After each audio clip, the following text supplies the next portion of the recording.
ವಿವಾಹಿತ ಮಹಿಳೆಯರವರಿಂದ ಲಕ್ಷಾಂತರ ರೂಪಾಯಿ ಮೌಲ್ಯದ ನಗದು ಚಿನ್ನ ಪಡೆದುಕೊಂಡಂತಹ ವ್ಯಕ್ತಿಯವರವರು ಅದನ್ನ ಹಿಂದಿರುಗಿಸದೆ ಕೇಳಿದಾಗ ಉಡಾಫೆಯ ಮಾತುಗಳನ್ನಾಡಿ ನಿಂದಿಸಿದಕ್ಕೆ ಮನನೊಂದು ಮಹಿಳೆ ಜೀವಾಂತ್ಯಗೊಳಿಸಿದಂತಹ ಘಟನೆ ಮೂಡುಬಿದಿರೆಯ ತೋಡಾರು ಎಂಬಲ್ಲಿ ನಡೆದಿದೆ. ನವಾಜ್ ಮತ್ತು ಶಫ್ರೀನಾ ಬಾನು ದಂಪತಿ ಇಲ್ಲಿನ ಅಪಾರ್ಟ್ಮೆಂಟ್ ಒಂದರಲ್ಲಿ ವಾಸವಾಗಿದ್ದು ಅವರಿಬ್ಬರಿಗೂ ಕೂಡ ಪರಿಚಯವಾಗಿದ್ದ ಆಟೋ ಚಾಲಕ ಪುತ್ತಿಗೆ ನಿವಾಸಿ ಅಶ್ರಫ್ ಎಂಬಾತ ಕಳೆದ 7 ತಿಂಗಳ ಹಿಂದೆ ನವಾಜ್ ಪತ್ನಿಯಿಂದ ರೂಪಾಯಿ 2 ಲಕ್ಷ ನಗದು ಹಾಗೂ 3 ಲಕ್ಷ ರೂಪಾಯಿ ಮೌಲ್ಯದ ಬಂಗಾರವನ್ನ ಪಡೆದುಕೊಂಡಿದ್ದಾನೆ.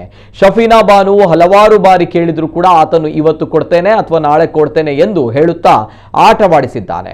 ಶಫೀನಾಗೆ ಕರೆ ಮಾಡಿ ನನಗೆ ಇನ್ನೂ ಕಾಲಾವಕಾಶ ಕೊಡಬೇಕು, ಇಲ್ಲವಾದಲ್ಲಿ ನೀನು ನೀಡಿದ ಹಣ ಮತ್ತು ಒಡವೆಗೆ ಏನು ಪ್ರೂಫ್ ಇದೆ, ನಿನ್ನಿಂದ ಏನು ಮಾಡೋಕೆ ಆಗಲ್ಲ ಎಂದು ಉಡಾಫೆ ಮಾತನಾಡಿದ್ದಾನೆ ಎನ್ನಲಾಗಿದೆ.